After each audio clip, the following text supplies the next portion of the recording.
తన 20 ఏళ్ల రాజకీయ ప్రస్థానంలో ప్రతి సందర్భంలో లంబాడా సోదరులు తనకు అండగా నిలబడ్డారన్నారు తెలంగాణ సీఎం రేవంత్ రెడ్డి.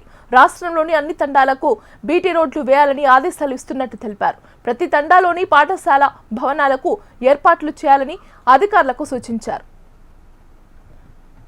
ఈ 20 సంవత్సరాల రాజకీయ ప్రస్థానంలో జడ్పీటీసీగా కావచ్చు, శాసన మండలి సభ్యుడిగా కావచ్చు, 2 సార్లు శాసనసభ్యుడిగా కావచ్చు, ఒకసారి పార్లమెంట్ సభ్యుడిగా కావచ్చు, కాంగ్రెస్ పార్టీ అధ్యక్షుడిగా, ఈనాడు తెలంగాణ రాష్ట్ర ముఖ్యమంత్రిగా ఈ 20 సంవత్సరాల సుదీర్ఘమైన రాజకీయ ప్రయాణంలో ప్రతి సందర్భంలో లంబాడ సోదరులు నాకు అండగా నిలబడ్డరు.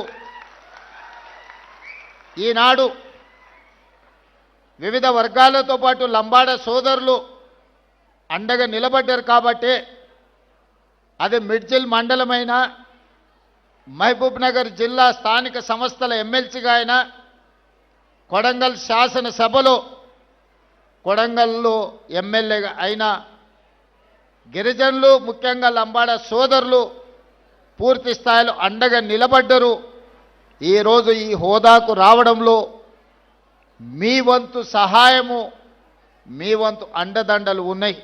అందుకే ఈనాడు ఈ వేదిక మీద నుంచి మా మిత్రులు అడ్లూరు లక్ష్మణ్ గారికి నేను ఆదేశాలు ఇస్తున్నా.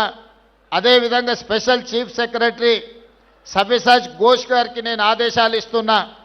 తెలంగాణ రాష్ట్రంలో ఉన్న అన్ని తండాలకు బీటీ రోడ్లు వెయ్యాలి అని నేను ఆదేశాలు ఇస్తున్నా.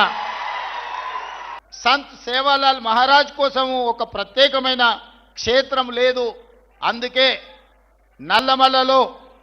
నల్లమల ప్రాంతానికి లక్షలాది మంది పర్యాటకులు వస్తారు.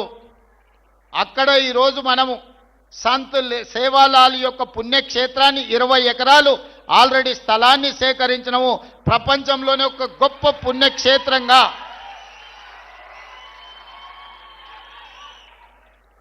బ్రహ్మాండమైన పుణ్యక్షేత్రంగా వచ్చే సంవత్సరం ఈ తారీఖు నాటికి అక్కడే ప్రారంభించుకుంటాము, అక్కడే కార్యక్రమం చేసుకుంటాం.